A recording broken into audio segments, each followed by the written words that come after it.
Hello दोस्तों, आशा करता हूँ कि आप लोग अच्छे होंगे। इस सेशन में हम बात करेंगे कैसे हम डेटाबेस मैनेजर डिसेबल करें।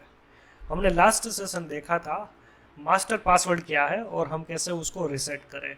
आपने नहीं देखा हो वो, तो मैंने लिंक डिस्क्रिप्शन में डाल रखी है, आप वो विजिट कर सकते हैं। और आपने वेबलेंस चैनल को सब्सक्राइब नहीं किया है गाइस, तो प्लीज सब्सक्राइब कीजिए। वो आपको अपकमिंग सेशंस के बारे में नोटिफिकेशन देती रहेगी और मुझे भी थोड़ी सी हेल्प होगी। ओके, आपको और भी जानकारी चाहिए ओडू डेवलपमेंट के बारे में इन हिंदी, तो आप होम स्क्रीन के अंदर ही देखिए Odoo tutorial in Hindi playlist available है।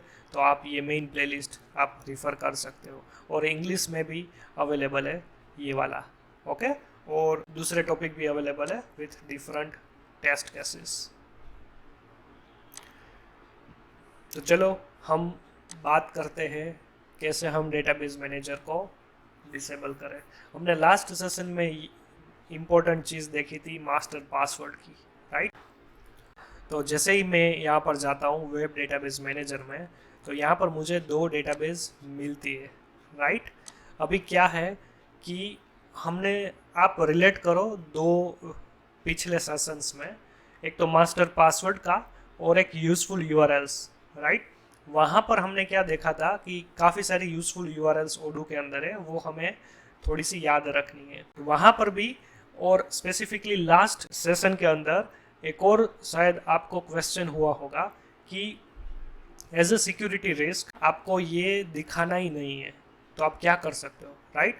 तो उसके लिए एक और CLI कमांड है, नो डेटाबेस लिस्ट। आप वो अप्लाई कर दोगे तो क्या होगा, ऑटोमेटिक ये सब दिखना ही बंद हो जाएगा। तो दो URL इफेक्ट होगी, एक तो वेब डेटाबेस मैनेजर और एक वेब डेटाबेस सिलेक्टर, ये दोनों। ओके, तो ये कैसे होता है हम देखते हैं अभी। तो पहले तो क्या है कि मैं यहाँ से स्टॉप कर रहा हूँ मेरी सर्विस ओडू की। ओके, यहाँ पर आप देखिए ये मेरा ओडू एग्जीक्यूट करने का ये CLI कमांड है, राइट। यहाँ पर मैं क्या करूँगा, नो डेटाबेस लिस्ट। अभी मैंने ऐसे ही डाल दिया है, राइट। अभी जैसे ही मैं एंटर कर रहा हूँ, यहाँ पर कुछ फर्क तो नहीं पड़ेगा। ओके, फर्क कहाँ पर पड़ेगा, यहीं पे। आप जैसे ही रिफ्रेश करोगे तो यहाँ पर ये वार्निंग मैसेज आ गई। ये एडमिन के सिवा और कुछ कोई नहीं कर सकता, और एडमिन भी यहाँ पर कुछ नहीं कर पाएगा, वो बैकएंड में ही कर पाएगा जो भी करना है वो। तो ये बात थी सिलेक्टर के बारे में, राइट। तो अभी मैं यहाँ पर रिप्लेस करके मैनेजर करता हूँ, तो मैनेजर में भी यही हाल होगा उसका। वो कोई भी डेटाबेस के रिलेटेड कुछ भी ऑपरेशंस यहाँ पर फ्रंट एंड में नहीं कर पाएगा। ओके, अब मान लीजिए आपका क्वेश्चन है कि भाई लॉगिन स्क्रीन, तो हाँ लॉगिन स्क्रीन दिखेगी, क्योंकि अब बहुत ऑब्वियस बात है वो स्पेसिफिक यूजर्स के लिए है, वो एडमिन पार्ट नहीं है, ये डेटाबेस के रिलेटेड नहीं है। ओके, तो यही एक बात थी। तो सिंपल ये कमांड है //no डेटाबेस लिस्ट। ओके, अभी मान लीजिए कि मैंने डिसेबल किया है, यहाँ पे मैं यहाँ पे यूज़ नहीं कर रहा हूँ।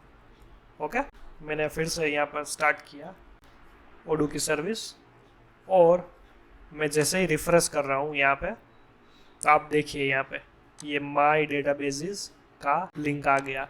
जैसे मैं क्लिक करूँगा तो ये आ जाएगा। अभी एक और क्वेश्चन होना चाहिए, मैंने टर्मिनल में नो डेटाबेस लिस्ट लिखा था, राइट। मुझे कॉन्फ़िगरेशन फाइल में यूज़ करना हो तो उसके लिए है, तो यहाँ पर आपको ऐसे लिखने की ज़रूरत नहीं है, नो डेटाबेस लिस्ट। तो ये लिखने की ज़रूरत नहीं ये लिखना है, नहीं ऐसे लिखना है। ओके, आप इसके अंदर ऑटोमेटिकली एक है ही DB लिस्ट करके, मैं आपको बताता हूँ, लिस्ट DB। तो आप देखिए बाय डिफ़ॉल्ट यहाँ पर ट्रू है, राइट। तो आपको क्या करना है, फॉल्स करना है, और कुछ नहीं। यहाँ पे आप गए, आपने फिर से रिस्टार्ट किया, राइट, और जैसे ही आप रिफ्रेश करोगे तो ये बंद हो जाएगा।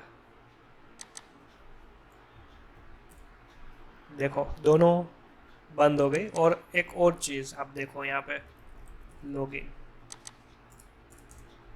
राइट। यहाँ पर भी डेटाबेस मैनेजर का ऑप्शन नहीं रहा। ओके, तो आप देख सकते हो इस तरह से आप डेटाबेस मैनेजर ऑप्शंस डिसेबल कर सकते हो, कॉन्फ़िगरेशन फाइल थ्रू और टर्मिनल के थ्रू। ओके, आशा करता हूँ कि आप लोगों को ये सेशन अच्छा लगा होगा। आपको कोई भी डाउट है इस सेशन के बारे में तो कमेंट कीजिए, और मिलते हैं नेक्स्ट सेशन में। तब तक के लिए ये प्रैक्टिकल करते रहिए।